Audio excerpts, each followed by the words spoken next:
Eh bien bonsoir, on va continuer le cours qu'on avait commencé la dernière fois sur le kavod, les honneurs, la gloire, le prestige, les privilèges. Il y avait pas mal de choses. Et on avait dit que donc celui qui fuyait donc le kavod, les honneurs, etc., il était méritant d'avoir ce qu'on appelle le kavod Elohim, c'est-à-dire l'honneur divin. Plus on fuit l'honneur des hommes, et plus on est méritant d'avoir l'honneur d'Akadosh Baruch Hu. Là, toute la question qui va se poser maintenant, comment on fait pour avoir un tel kavod de Dieu? Fuir le kavod des hommes, on a compris, il ne faut rien prendre, il ne faut rien chercher pour soi, etc. Il faut tout donner à Akadosh Baruch Hu. Mais comment on fait pour être méritant, qu'on ait ce srout d'arriver à comprendre qu'on doit donner le kavod à Dieu, et pas pour nous, et que lorsqu'on donne ce kavod à Dieu, on est méritant du kavod divin? Alors comment ça marche cette histoire-là? Alors regardons, on en était là. On ne peut être méritant donc de ce kavod divin, et là, à l'idée tchouva. Seulement que si on fait tchouva.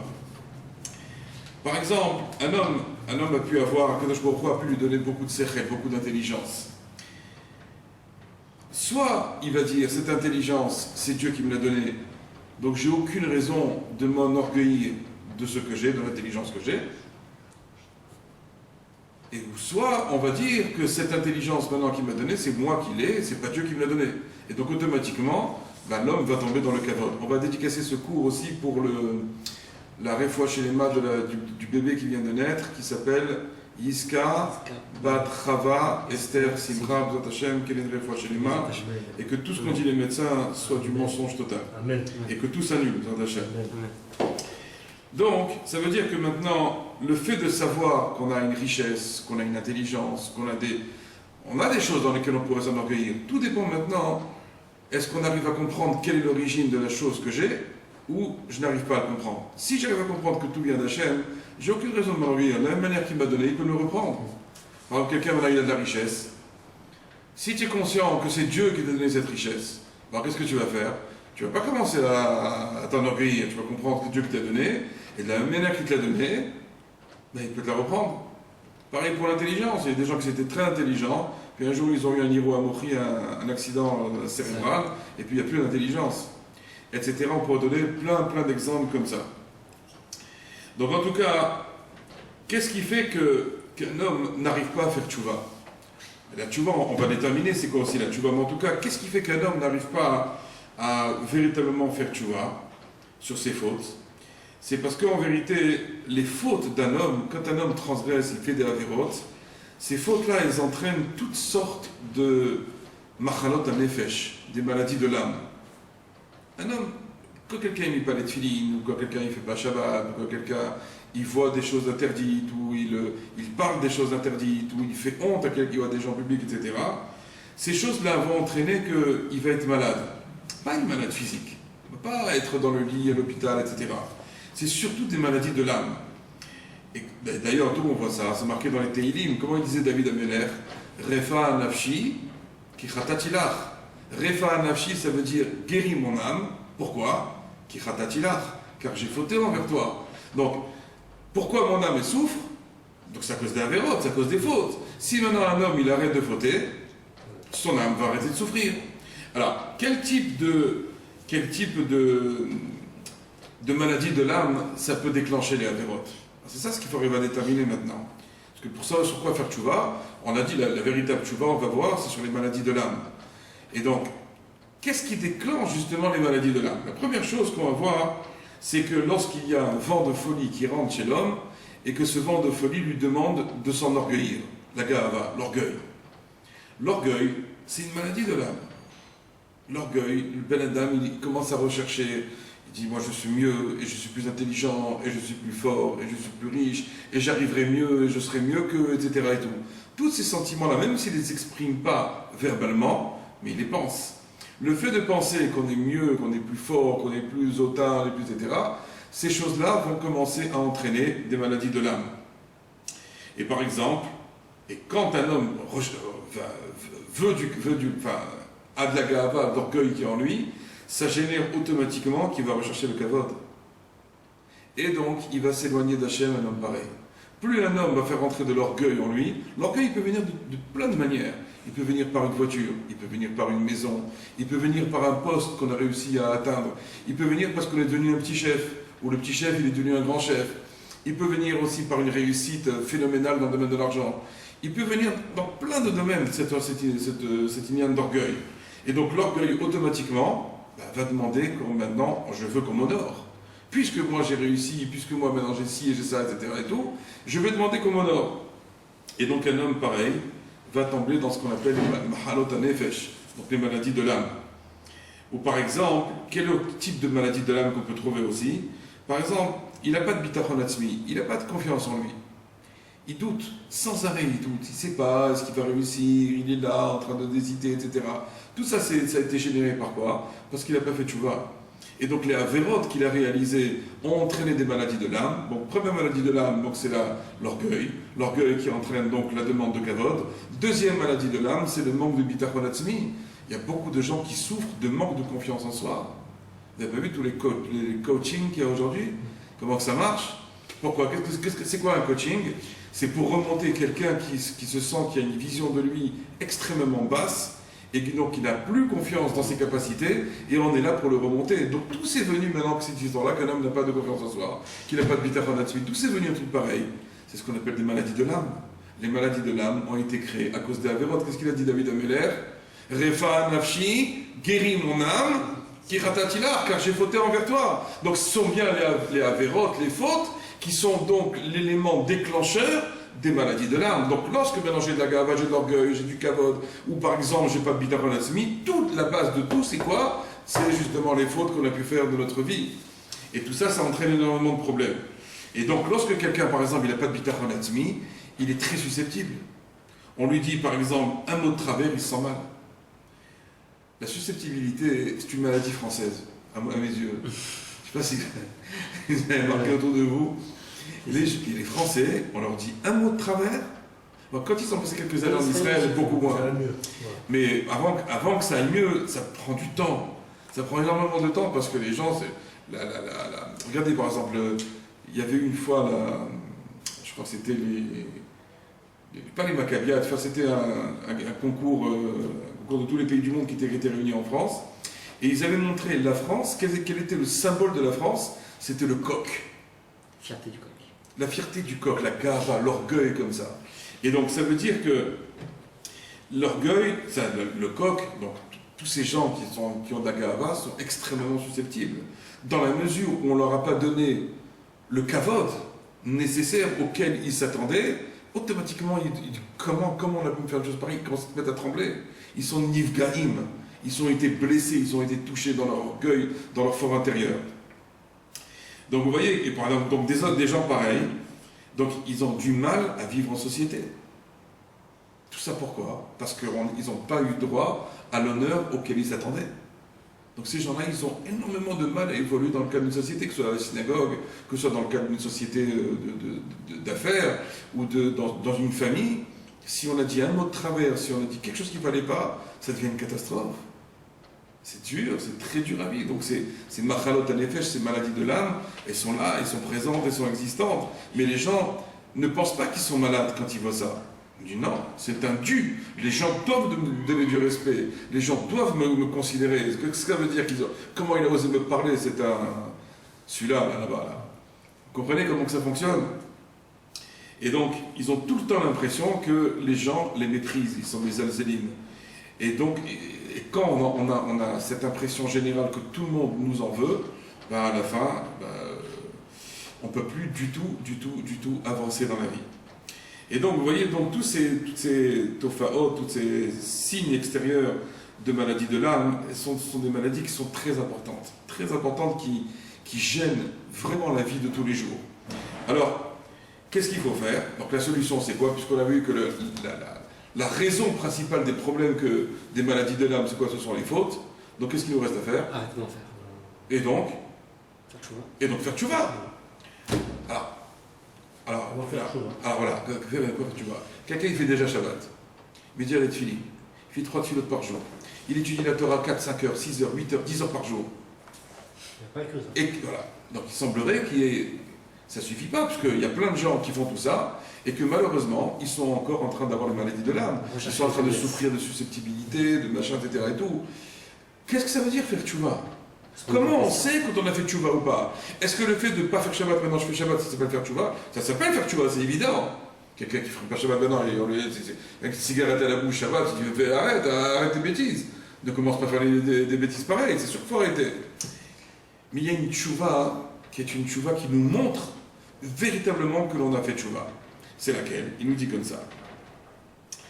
Veikar tchouva, c'est quoi l'essentiel de la tchouva? Ça ne veut pas dire que le reste n'est pas essentiel, mais on va dire qu'il y a quelque chose qui est un dénominateur qui va nous montrer que l'un ne va pas sur l'autre d'abord, et que sans cette tchouva-là, ça peut être une forme de folklore. Même si j'étudie la Torah 10 heures par jour, même si je fais Shabbat, même si je mets le tefillin, même si je mange kasher, klat, badat, je fais tout ce qu'il faut, il y a Choliot que je n'ai pas encore commencé à faire tchouva encore. Je vais me dire, c'est dur ce qu'on est en train de dire. Voilà. Comment on n'a pas fait tchouva? Quelqu'un qui fait tout ça, il n'a pas fait tchouva. C'est sûr qu'il a fait une forme de tchouva, il a changé. Il ne faisait pas, maintenant il fait. Mais comment on détermine la véritable tchouva? C'est ce qui se passe à l'intérieur. C'est ce qui se passe dans le cœur et c'est ce qui se passe dans la tête. Le regret? Pas seulement le regret, c'est l'attitude. Dans certaines situations, les réactions. Comment je réagis à certaines situations? Des fois, c'est dur. Par exemple, quelqu'un qui, dans sa nature, il est très susceptible. Alors comment on va savoir si cet homme-là, il a fait tchouva? Maintenant qu'il fait Shabbat, il a fait tchouva. Il n'a même pas fait tchouva, cet homme-là. Pourquoi? Parce que tout le temps, on va lui dire un mot de travers, il va éclater. Il va éclater de nerfs. Il va commencer à hurler, il va commencer à maudire, il va commencer à insulter, il va commencer à dire automatiquement de la shonara, etc. Il va vouloir tuer dans sa tête. Il n'aura qu'une envie, c'est qu'il brûle cet homme-là devant lui. Il a fait tchouva, celui-là, maintenant. Un homme pareil, dites-moi la vérité, il a fait tchouva, un homme pareil. Ah, il fait Shabbat. Ah, il mange badat. Ah, il étudie 8 heures par jour. Mais dès qu'on lui dit un mot de travers, il se met à insulter, il se met à vociférer, il se met à crier. Mais c'est ça justement. Oui, mais des fois ça peut. Mais c'est ça justement, c'est quand on nous pousse à vous comment on réagit. Tout le temps où un homme va commencer à éclater de colère, ou par exemple va dire comment tu oses me parler comme ça? Donc c'est quoi ce monsieur-là? C'est un balgaftan, c'est un orgueilleux. Il a fait tchouva celui-là maintenant. Il a fait tchouva. Tout le temps où tu te rebiffes parce qu'on t'a pris dans ton kavod et on t'a pas donné le respect auquel tu t'attendais, tu commences à avoir envie de tuer tes yeux qui lancent des flammes comme ça. Il a fait tchouva celui-là. Il a fait tchouva. La tchouva, elle commence, comment il dit Rabbi Nachman ici, Veikar tchouva, quand est-ce que tu vas savoir si tu as fait tchouva ou pas? Que chez Ishma Biziono, lorsque tu vas entendre l'affront qu'on va te faire. Lorsque tu vas entendre qu'on va toucher ta susceptibilité, qu'on va toucher ton fort intérieur, qu'on va te faire, qu'on va te casser, qu'on va te briser. Et qu'est-ce qui va se passer à ce moment-là? Comment tu vas réagir? Si tu commences à crier, tu commences à t'énerver, t'as perdu. C'est ça le jeu. Par contre, maintenant il veut dire, lorsque tu vas entendre ton bisayon, ta honte, idom veishtok, tu vas te taire. C'est quoi idom veishtok? C'est les mêmes mots en vérité. C'est deux synonymes. Mais quelle est la différence entre se taire et se taire? Tu entends maintenant quelqu'un qui t'a touché dans ta susceptibilité, il t'a fait honte, il t'a attrapé, il t'a fait mal. Qu'est-ce que tu dois faire? Il dit Rabbi Nachman, tu dois te taire. Mais il y a deux manières de se taire. Il y a Yidom, c'est se taire dans son cœur. Veishtok, c'est se taire dans sa bouche. Très difficile ce qu'on demande. C'est deux niveaux. Se taire dans sa bouche. On va voir qu'il y a des moyens d'y arriver, il faut se travailler énormément là-dessus, pour ne pas parler, pour rien dire, et avaler la couleur, comme on dit. Mais se taire dans son cœur, ça veut dire à rester Bessimcha, comme je l'étais avant qu'on ait froissé ma susceptibilité. Et ça, c'est quelque chose. Tout le temps, par exemple, j'arrive pas encore à gérer un truc pareil, eh ben, l'enseignement, il est très clair, c'est que j'ai pas fait tchouva. Pas fait tchouva, puisque ça veut dire que je souffre encore des maladies de l'âme. Et si je souffre des maladies de l'âme, c'est que j'ai fait des avérotes. Refa nafshi ki khatatila, guéris mon âme, car j'ai fauté envers toi. Donc tout le temps où l'âme, elle a des maladies de l'âme, elle est malade, Donc ça veut dire que j'ai fait encore donc de la vérote. Et donc ça veut dire en d'autres termes que je n'ai pas fait tchouva. Et comment je sais quand j'ai fait tchouva ou pas? Quand on me fait un affront et que j'arrive à me taire devant l'affront. Et non seulement me taire dans la bouche, mais se taire aussi dans le cœur. Ça veut dire ne rien penser de mal sur lui. C'est ça le plus dur. Parce que c'est quelque chose qui est très difficile à gérer un truc pareil. C'est très compliqué. Alors, donc ça veut dire que tout le temps où en vérité, donc quelqu'un, tout le temps où il n'a pas fait tchouva, il a son sang en vérité qui est en train de bouillir. Ce sang qui est en train de bouillir, c'est pas du sang qui est caché. Ce sang qui est en train de bouillir, qu'est-ce qu'il va me pousser à faire? Il va me pousser à insulter, il va me pousser à me mettre en colère. Et on le sait, au sujet de la colère, par exemple, hein, c'est une des maladies de l'âme, la colère. Kolakoes, Keilou, Oved, Avodazara. Tout celui qui se met en colère, c'est comme si c'était un idolâtre. C'est-à-dire qu'il n'a pas d'émouna. Pourquoi il n'a pas d'émouna, quelqu'un qui se met en colère? Tu ne comprends pas que maintenant, ce qu'on t'a fait maintenant, c'était voulu par Hachem? Pourquoi tu te mets en colère? Donc tu renies le fait que cet affront, ou ce qui a pu se passer maintenant, ça a été envoyé par Dieu, et donc que c'était pour ton bien. Donc tu ne crois pas à tout ça. Donc tu es un Oved Avodazara. Tu es un idolâtre. Ça va très loin, ce qu'on est en train de dire. Hein. Ça va, le travail qui nous attend est très, très, très profond, il est très grand, très, très puissant. Et tous les jours, on est confronté à ça dans notre vie. Jusqu'à ce qu'on va arriver à apprendre à se taire déjà. Parce que des fois, on parle trop. Des fois, on dit des choses qu'il ne fallait pas dire. Aujourd'hui, par exemple, essayez de dire une réflexion à quelqu'un. Vous allez voir comment ils vont réagir, les gens. Faites l'ombre d'une réflexion à quelqu'un. Et vous allez voir les réactions. Vous n'allez pas comprendre ce qui va vous arriver. Vous allez vous faire allumer, vous allez vous faire couper en deux. Pourquoi tout ça? Parce que personne ne suit. Tout le monde est susceptible. Tout le monde. Dès qu'on dit un mot à quelqu'un, mais ça devient une catastrophe. On ne peut plus supporter. Personne ne supporte. Personne. Vous voyez comment ça se passe? Le problème, comment il dit Rabbeinu. Et là, on commence à toucher un petit peu du doigt. Pour l'instant, il y a encore beaucoup de choses à développer. Mais on est en train de toucher un petit peu du doigt. Qu'est-ce que c'est que la vraie tchouva? C'est pas que ça ne sert à rien de faire Shabbat, Trasvé Shalom, on ne peut pas dire ça. Mais comment je sais que j'ai fait vraiment tchouva? Parce que maintenant, je n'allumais pas la cigarette, avant je l'allumais pas. Non, avant je l'allumais, maintenant je l'allume. Donc j'ai fait tchouva. D'accord, tu as fait tchouva. Sur Shabbat, Baruch Hashem, tu as fait tchouva. Mais l'essentiel même de ton âme, ta neshama, elle a fait tchouva ou pas? Toi, tu as changé tes actes. D'accord, il n'y a pas de souci. C'est super. Et au contraire, il faut encourager tout le monde à le faire. Mais est-ce que tu sais si ton âme, elle a fait tchouva ou pas? Comment tu sais si ton âme maintenant elle est plus malade? Tout le temps où tu te vexes, tout le temps où tu t'énerves, tout le temps où tu insultes, tout le temps où tu sors du lachon de ta bouche, tout le temps où tu as de la haine dans ton cœur, tu n'as pas fait tchouva. Comment c'est marqué au sujet de la haine dans son cœur? Comment c'est marqué dans la Torah? Lotisna et tachicha milvavecha. Taïra pas ton prochain dans ton cœur. Est-ce qu'il y a un beddin qui peut venir me condamner parce que j'ai haï quelqu'un dans mon cœur? Mais qui va le savoir, Bichlal? Mais qui va le savoir? Idom veishto, qui dit Rabbi Nachman, tu dois te taire dans ta bouche et dans ton cœur. Et tout le temps où tu n'arrives pas à faire ça, tu n'as pas fait tchouva. Vous comprenez comment que ça marche? Donc ça veut dire qu'en vérité, les bisionotes qu'on va recevoir, elles ont un pouvoir extraordinaire. Elles ont un pouvoir de raffiner ce sang qui est bouillonnant, de calmer ce sang qui est bouillonnant, de commencer à se briser de l'intérieur. L'enseignement de Rabbi Nachman, il vient nous apprendre à nous briser de l'intérieur.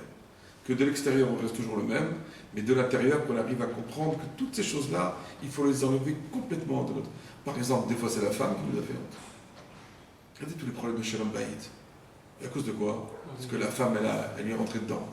Ou le mari, il est rentré aussi dans la femme. C'est pareil pour les femmes aussi, cette histoire-là. Des fois, les femmes sont encore plus susceptibles que les hommes. Elles sont plus sensibles aussi, elles sont plus fragiles. Quand on dit une réflexion dure à une femme, elle ne supporte pas. Quand Omar le Beth Israël, et Tagid le Beth Yaakov. Quand Omar le Beth Yaakov, et Tagid le Beth Israël, tu parleras aux femmes et tu diras aux hommes. C'est quoi Tagid? Tagid, c'est un lachon guidim de nerfs. Quand tu parles aux hommes, tu peux leur parler durement. Mais quand tu parles aux femmes, tu dois leur parler doucement. Donc ça veut dire le langage à tenir par rapport à une femme n'est pas le même qu'on pourrait tenir par rapport à un homme. Un homme peut supporter plus de choses qu'une femme. Une femme, on lui dirait un mot de travers un petit peu, elle se met à pleurer tout de suite. Vous connaissez, c'est des marottes entières là-dessus. Une larme tout de suite écoule comme ça, on n'a même pas dit un mot, déjà elle se met à pleurer. Et qu'est-ce qui est marqué dans ce cas-là? Dimata al-Khaya, une larme qui coule sur ses joues. Mais pour un autre, Krovalavo, et le malheur, il est pas loin du truc. La maladie, les histoires, la perte de parnassa, etc. Ça y est, on peut être sûr que l'embrouille elle va arriver très rapidement. Parce qu'on a fait l'idiot. Parce qu'on ne peut pas parler à sa femme comme on parle à un copain. C'est pas la même chose. Et elle ne peut pas supporter. Maintenant, il y a des femmes aussi, elles aussi, elles rentrent dans le mari. Ça ne veut pas dire qu'elles ont le droit comme ça de faire des choses pareilles. Mais ça veut dire tout ça en vérité. Tout maintenant va dépendre donc de la réaction. Maintenant, il faut savoir aussi qu'il y a plusieurs sortes de bisionotes, plusieurs sortes de honte que l'on peut avoir dans la vie. Par exemple, lorsqu'un homme il entend un chiour, il entend un cours de Torah. Maintenant, personne ne fait honte maintenant. On est en train de parler d'un sujet, etc. et tout. Et juste ce chiour de Torah, il lui parle. Et non seulement il lui parle, c'est qu'il se sent concerné. Une fois j'ai donné un cours comme ça il n'y a pas très longtemps, et il y a quelqu'un qui s'est levé qui est parti. Maintenant je ne sais pas du tout, il y avait peut-être 50 personnes. J'ai rien fait, j'ai pas voulu dire quelque chose, je ne savais pas que c'était... L'assistant je ne la connaissais même pas. Il s'est levé, il est parti. Après quelqu'un est allé voir, il dit qu'est-ce qu'il y a eu là? Il a dit le Rav il a parlé, ça m'a trop touché, ça m'a fait trop mal, etc. Bon ben, il s'est pris la honte, mais moi je n'ai pas voulu j'ai pas voulu lui faire honte. Mais quand des fois on entend un cours de Torah, et ce cours de Torah nous interpelle tellement qu'on est en train de rougir de honte à l'intérieur. C'est une forme de bisayon, ça aussi. C'est une première forme de bisayon. Deuxième forme de bisayon, c'est lorsque, par exemple, un homme, il veut faire tchouva, et que passe sur lui beaucoup de... Il fait des avérotes. Un homme, il veut faire tchouva. Des fois, il a envie de se réveiller, il veut se rapprocher d'Hachem, etc. Mais qu'est-ce qui se passe? Il continue quand même à faire des avérotes. Et ça, il a très honte. C'est une forme de bisayon qui est terrible. Par exemple, il a compris par exemple l'importance de telle ou telle avéra, etc. Et pour lui, maintenant, il ne veut plus faire l'avérote, il a juré, machin, etc. Et à peine il a commencé à jurer, il a dit je ne ferai plus, je ne recommencerai plus, etc. Et donc, le lendemain matin, boum, il retombe. Et après l'avéra, il ressent, il est rouge, comme une pivoine devant un Kadosh Baruch Hu, il ne sait même plus comment se conduire. Il a très honte devant Dieu. Donc ça aussi, c'est une forme de honte. Il y a une troisième forme de honte, plutôt que Mashmao, c'est quand les gens font honte en public. Ça, c'est des choses que, c'est des choses qui sont terribles, on va en parler un peu plus longtemps dans la suite du cours. Et il y a une dernière chose, comment éviter la honte maintenant? La honte, elle vient parce que justement on a fauté. Et donc lorsqu'un homme va commencer à se juger dans ce monde-ci, il va faire une bonne doute, il va commencer par avec un Kadosh Baruch Hu, il va se juger sur la vérote qu'il a fait, eh bien ça va faire en sorte que dorénavant, il aura beaucoup moins de honte. On lui fera beaucoup moins honte parce qu'il s'est jugé dans ce monde-ci. Il s'est jugé, donc s'il y a un jugement ici-bas, Keshiyesh Mishpat le Mata, En Mishpat le Maala. Lorsqu'il y a un jugement ici dans ce monde-ci, il n'y a pas de jugement en haut, donc il n'y a pas besoin de lui envoyer des histoires à cet homme-là. Donc automatiquement un homme pareil, il sera bien, il n'y aura pas de souci. D'accord? Alors venez maintenant, on va continuer. Et on va voir donc comment ça marche tout ça aussi. Alors ensuite il dit qu'il l'aide pour comprendre l'essentiel donc de la tchouva.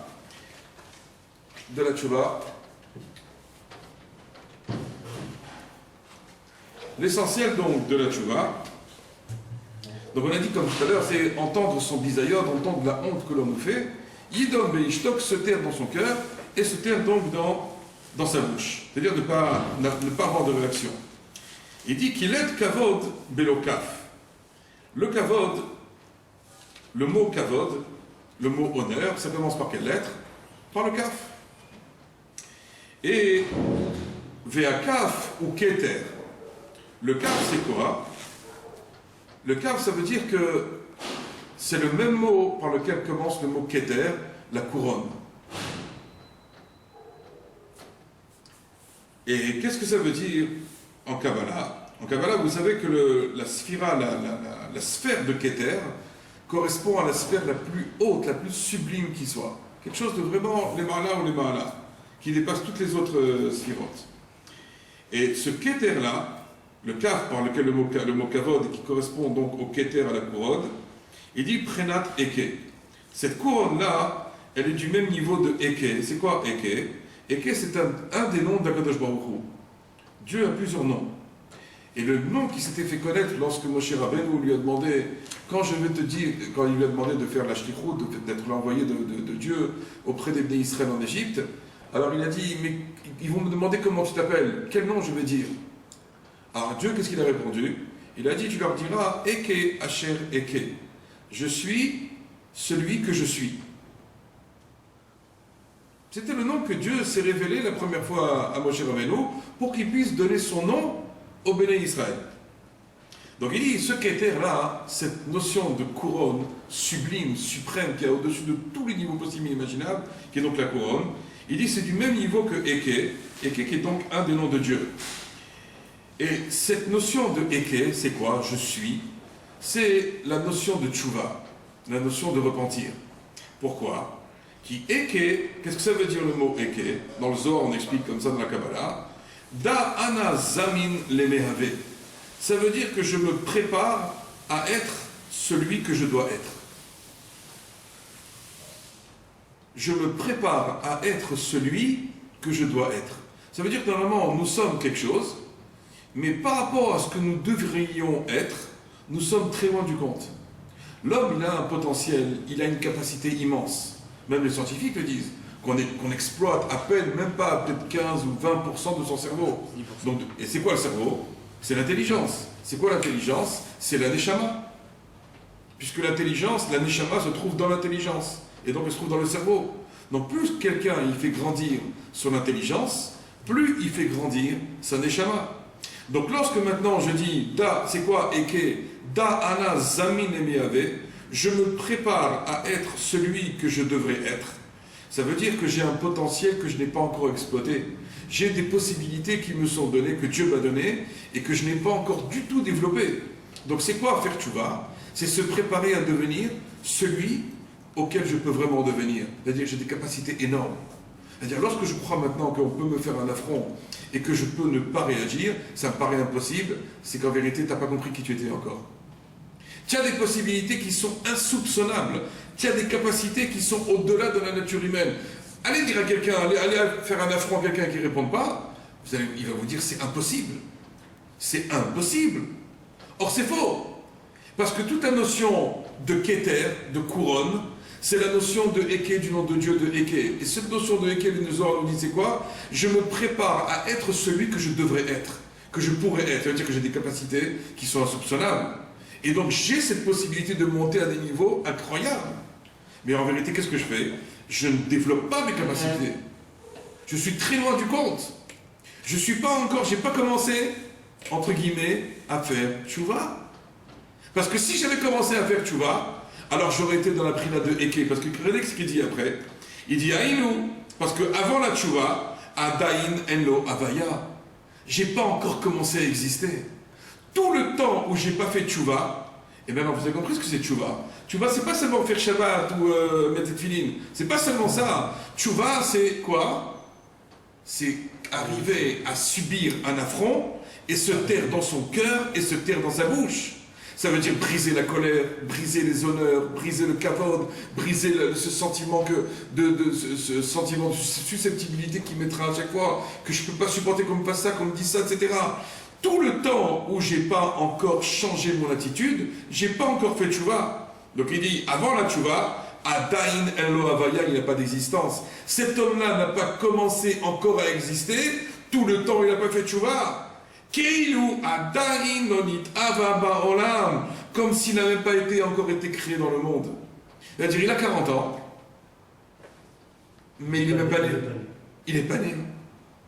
Vous vous rendez compte ce qu'il est en train de nous enseigner, Rabbi Nachman, ici avec le Zohar? Il n'a pas commencé à exister, cet homme-là. Il croit qu'il a fait tchouva maintenant. Parce qu'il étudie, parce qu'il va là-dessus là tous les jours, parce qu'il va honnête, parce qu'il se débarrasse de ça. Bon, même ça, c'est des choses extraordinaires. C'est merveilleux tout ça.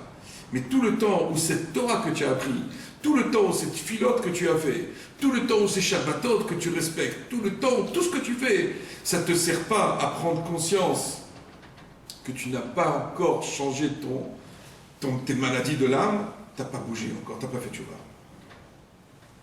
Vous comprenez que on dit à des gens, mais tu n'as pas fait tchouva encore, ça sert à rien. Ah ouais, mais pourtant j'ai la barbe, j'ai le chapeau, tu n'as pas fait tchouva. Mais vous en avez plein des comme ça, qui ont des barbes jusqu'au par terre, ils n'ont pas fait tchouva encore. Parce qu'on leur dit un mot de travers, ça y est, c'est les insultes, c'est les machins, c'est les bagarres à n'en plus finir. Bref, tu vois. Parce que tu n'arrives pas à maîtriser ton moi. Tout le temps où ton moi, il prend, tu as une hypertrophie du moi, c'est dans le sens contraire, tout le temps où tu as une hypertrophie du moi, tu n'as pas fait tchouva.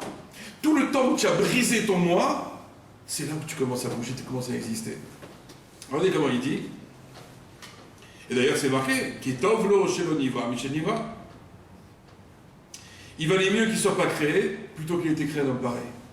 C'est-à-dire que si on t'a créé pour que tu n'existes pas, alors pourquoi on t'a créé?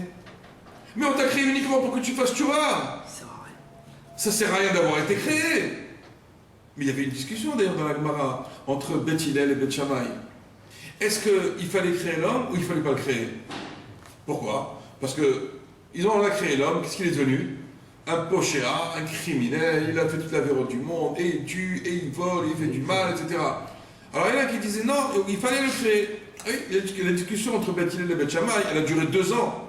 Ping-pong, sans arrêt, un prétexte comme ci, un prétexte comme ça, une réponse comme ci, une réponse comme ça. C'était sans arrêt.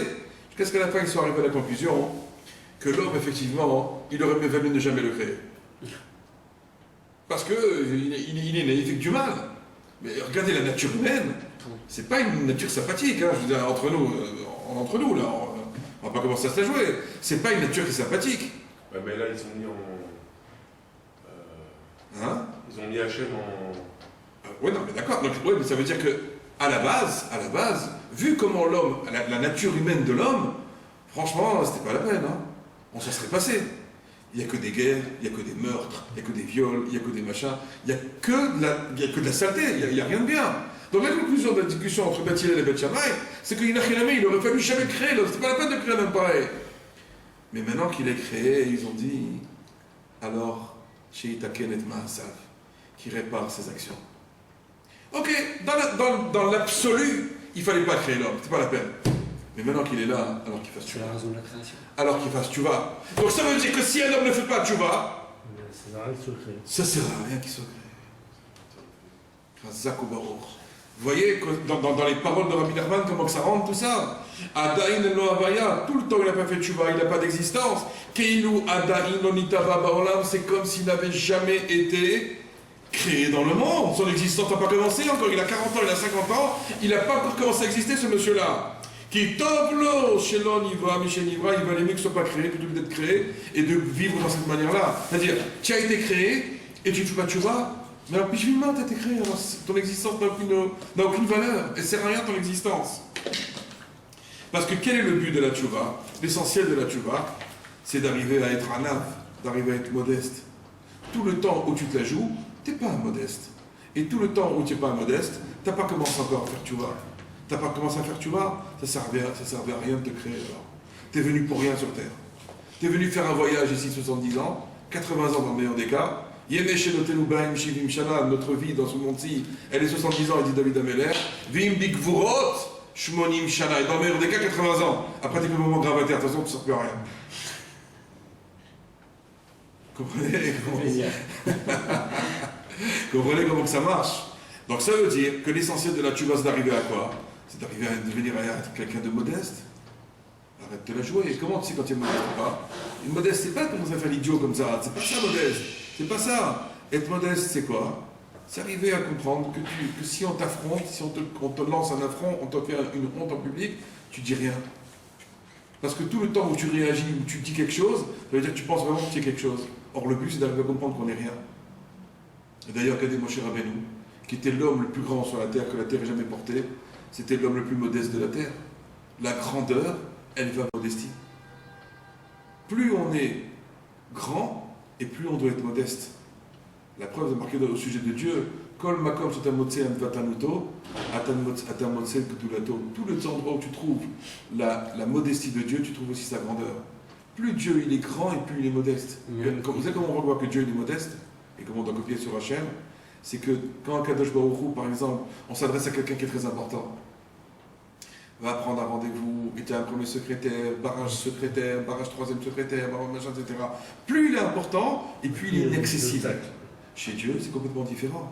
Dieu, il est plus grand. On ne peut même pas donner de définition à Hachem. Mais on peut avoir accès avec lui à chaque instant de notre vie. On ouvre la bouche, on parle, ça y est, il est avec nous. Juste, on commence à dire Hachem, machin, aide-moi, etc. Ça y est, il est avec toi. Allez dire ça à un ministre. Allez dire ça à un Chaver Knesset. Allez dire ça à un grand patron d'entreprise. Vous allez voir comment. Et il ne va même pas vous regarder. Et rien que pour avoir le rendez-vous, ça peut être 6 mois. Si vous avez le rendez-vous. Alors qu'avec Hachem, c'est pas comme ça. Donc la modestie, c'est quelque chose qui est complètement relatif à Dieu. Et on se doit de ressembler à Kadosh Baruch Hu. Et donc c'est par le biais de la modestie qu'on va justement arriver à se fondre dans Kadosh Baruch Hu. Et tout le temps, alors il se passe autre chose maintenant, tout le temps où l'homme, il a de l'orgueil en lui, comment que c'est marqué Kadosh Baruch Hu, qu'est-ce qu'il dit? Ani On peut pas. Vehu, ça veut dire le Baal Ga'ava, moi et l'orgueilleux, Pas Lo cohabiter. yicholim ladur beyachad. On ne peut pas cohabiter ensemble. Parce que l'orgueil m'appartient. C'est-à-dire, Hachem, d'un côté, il est très, très, très anat, très modeste, et de l'autre côté, l'orgueil lui appartient. Ça ne veut pas dire pour autant. C'est une notion qui ne doit pas appartenir à l'homme, c'est une notion qui appartient à Dieu uniquement. Donc, c'est-à-dire, c'est quelque chose que Dieu ne supporte pas. Et donc, tout le temps où Dieu ne supporte pas, ça veut dire qu'on n'a pas fait tchouva. Et donc, ça veut dire quoi? Qu'on n'a pas commencé à être créé. On n'a pas commencé notre création. Vous voyez comment ça marche? C'est ça la vraie tchouva, Rabotai. Et cette tchouva-là, elle est très difficile à atteindre. Elle est très dure à atteindre parce que on peut passer notre vie comme ça, on n'a pas fait tchouva. On n'a pas fait tchouva encore. Donc ça veut dire que, en d'autres termes, alors il continue juste après. Il dit lorsqu'un homme vient se purifier et veut faire tchouva, Bémet, il est sincère, il veut faire tchouva, Azubeprinat Eke. Alors il doit être dans le niveau de Eke, ça veut dire il se prépare à être ce qu'il aurait dû être, ou ce qu'il devrait être, pardon. Il se prépare à être ce qu'il devrait être. C'est ça faire tchouva. Aïnou Sheyelo Avaya Baolam. Cet homme-là, il doit avoir une existence dans le monde. Il doit exister dans le monde. L'existence, elle n'est pas par le fait de dire c'est moi. L'existence, elle est faite par le fait de comprendre que ce n'est pas moi, que c'est diminuer mon moi. Quand je diminue mon moi, j'augmente mon existence. Quand je souffre d'une hypertrophie du moi, j'existe plus. Je ne sais même pas comment ça existait. Vous voyez comment ça se joue sur un... C'est terrible comme truc, hein? C'est une chose à laquelle jamais on n'aurait pu penser auparavant. Alors venez, on va continuer. Et c'est ça, il explique, il dit c'est ça donc le... Zeprinat Keter, c'est ça ce niveau donc de Keter. Donc ce mot de Keter là, il vient entraîner donc la notion de Tchouva. Keter, donc il dit c'est la couronne, ça vient entraîner la Tchouva. Il dit pourquoi? Il dit comme ça. Qui Keter Lachon Amtana. Car le Keter, la couronne, c'est la même signification que le mot patience. Comment un homme va être méritant d'avoir la couronne sur lui, cette couronne justement divine, qu'Akadosh Baruch Hu justement va être avec lui. Il dit ce Keter-là, c'est la Shon Amtana, c'est un langage d'attente, de patience. Prinat Tchouva, du même niveau que la Tchouva. Pour faire Tchouva, il faut être patient. La Tchouva, c'est pas immédiat. Cette histoire, ce niveau-là qu'on a dit tout à l'heure, qu'il faut absolument arriver à se taire devant la France, etc. et tout, il faut être patient. Ça ne va pas se faire en claquant du doigt. Il va falloir beaucoup de tfilotes, beaucoup se préparer, beaucoup penser à Hachem, beaucoup parler avec lui, beaucoup étudier la Torah, beaucoup prier, etc. Il va falloir faire beaucoup de choses avant qu'on arrive justement à ce niveau de Keter. C'est un niveau qui est sublime, qui est un niveau qui est très très haut. Donc ce niveau de Tchouva. Comme ils ont marqué les Chachamim dans la Gemara dans Yoma. Celui qui vient se purifier, ça veut dire celui qui veut faire Tchouva. On va l'aider. D'où on va l'aider? On va l'aider du ciel. Il va recevoir une aide du ciel. Si quelqu'un il veut béhémet, se rapprocher d'Hachem et vraiment faire une vraie tchouva, une sincère tchouva, il va avoir une aide du ciel. Et comment cette aide-là, elle va se caractériser, se dévoiler? C'est parce qu'on va lui donner la force d'être patient et de ne pas se briser parce qu'on n'arrive pas à faire tchouva. Comme on a expliqué tout à l'heure, il y a plein de gens, ils ont compris certaines choses. Fait tchouva, mais le lendemain même qu'il a fait tchouva, il recommence la même avéra. Mais alors, il y a de quoi être brisé dans son fort intérieur, c'est très dur une chose pareille. Il dit comment? Je suis venu avec tellement d'entrain, tellement de fou, tellement je veux me rapprocher d'Hachem, tellement je veux me rapprocher de lui, tellement je veux faire tchouva, tellement machin. Ça arrive très fréquemment aussi chez les jeunes qui ne sont pas encore mariés. Dans certaines avérotes particulières chez les jeunes, ils ne savent plus quoi faire. Ou il y a des gens qui ne sont pas mariés, qui restent très tard sans être mariés, etc. Et ils veulent faire le chemin Fabrit, ils veulent faire, etc. et tout. Ils n'arrivent pas. Ils n'arrivent pas, ils sont brisés de l'intérieur. Alors qu'est-ce qu'on fait? Ou par même un homme marié, il essaie de regarder les femmes, de faire attention à ses yeux, etc. Et, tout. Et à peine il dit je vais faire tchouva, je vais arrêter, machin, etc. Le lendemain, on recommence. Et là, il fait son travail sans arrêt, sans arrêt. Je dis, je comprends pas, alors qu'est-ce que je dois faire? C'est démoralisant, ça casse à l'intérieur un truc pareil. Ça casse. Il dit non. Abalé Itaer, Messaïenlo. Celui qui vient se purifier, celui qui vient faire tchouva, cet homme-là, il faut qu'il comprenne que la tchouva, elle passe par la hamtana, par la patience. Ça ne peut pas se faire en claquant du doigt. Pourquoi d'abord? Parce qu'il y a ce qu'on appelle la midatadine. La midatadine, c'est la tribu de rigueur qui nous accuse. Il dit comment? Cet homme-là, il a fait des affaires pendant des années, des machins, etc. Et maintenant, il veut rentrer dans le palais du roi. Il y a Hotzpan. Comment tu peux oser rentrer dans le palais du roi? Mais qui tu es, Birnal? C'est normal, donc automatiquement on nous repousse et on lui fait. Après qu'on a dit on fait tu vois, le lendemain on recommence, on recommence, etc. Ça ne s'arrête pas, mais c'est normal, parce qu'on ne va pas te laisser rentrer comme ça. Donc ça veut dire que cette notion de tchouva, elle est complètement associée avec la notion d'amtana, la notion de patience. La patience de quoi? De ne pas se briser à l'intérieur quand on voit qu'on n'arrive pas à avancer. Comprenez comment ça marche? C'est très important d'arriver pour de bon à déterminer la notion de tchouva. C'est quoi la tchouva?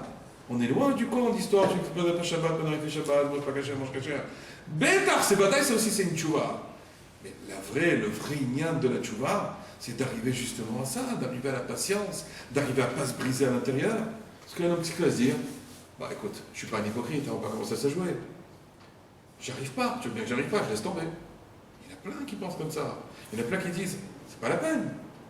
Parce que tu vois bien, chaque fois que tu dis oui, soi-disant, chaque kippour, tu prends sur toi, etc., la tchouva, de Dieu pardon, la chanson elle est très belle, mais c'est une chanson qui est un petit peu répétitive. Hein. Le lendemain de kippour, on commence la même histoire. Alors qu'est-ce qu'on fait? Amtana, tu dois patienter. La tchouva, ça s'appelle patienter. Et ça, ce qu'il nous dit ici. Alors regardez, venez, on continue dans les mots. Il dit Machal de Echad. Il dit ça ressemble à un qui était venu, la Gemara nous parle là-bas de quelqu'un qui était venu acheter.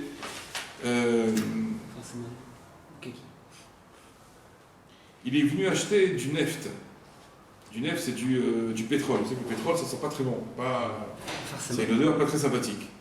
Et donc, lorsque quelqu'un vient acheter du neft, du pétrole, on le donne tout de suite. Il n'y a pas de problème pour ça. Ou Ksheba, l'iknot, à farsemon. Mais quand maintenant il vient acheter quelque chose qui sent très bon, la farsemon, c'était un parfum qui était très précieux, très cher à l'époque. Omrimlo, on lui dit, Amten, attends. Qu'est-ce qu'il lui dit le vendeur? Il lui dit, attends jusqu'à ce que je me libère et je vais te mesurer la quantité que tu as besoin, car moi aussi je veux sentir cette farsemon. Moi aussi, je veux sentir cette odeur-là qui est extraordinaire. De la même manière aussi, la tchouva, elle est comparée à ce parfum qui est extrêmement précieux, extrêmement cher, extrêmement demandé. Et donc il nous dit, Tamtin, patiente. Omrimlo amten, on lui dit, patiente, attends. C'est pas comme ça que tu vas avoir. Plus la chose elle est précieuse, et plus tu dois attendre. Et plus la chose elle est zone, elle vaut rien, elle sent mauvais, etc. Mais ça, tu l'auras tout de suite. Tu veux du pétrole, tu veux machin, tu en auras tout de suite, il n'y a pas de problème. Toi. On va t'en servir des litres autant que tu veux. Mais tu veux un parfum, l'extrait, comment on dit, l'extrait des parfums. Il y a le parfum et l'extrait de parfum. La farsemon, c'est un extrait de parfum. Coûte très cher. Et tellement c'est sublime comme odeur. Attends, tu ne peux pas l'avoir comme ça. Il y a des choses, plus la chose elle est. Hein? C'est un fruit aussi. C'est un fruit, oui, mais c'est dans le sens du parfum ici, dans la Gemara. Plus la chose elle est précieuse, et plus il faut du temps pour la voir. C'est pas comme ça. Et plus tu auras du temps pour la voir, plus tu vas l'apprécier. Et il dit donc tout ça, il dit Vézé, Prinat, Keter. Et toutes ces choses-là, c'est du même niveau que Keter, donc de la couronne. Donc la mila, le mot Keter en question, il vient nous enseigner cette notion de Hamdana, donc cette notion de patience. Il dit, comme c'est marqué d'ailleurs, encore une autre preuve que nous ramène ici, que la preuve, c'est marqué Katarli Ze'er Vachaveka. Katarli, ça veut dire patiente, attends-moi. Ze'er un petit peu, Vachaveka, et je te verrai. Donc patiente un petit peu. Attends, ce mot, on voit que le mot Keter, le mot couronne, correspond exactement dans la traduction de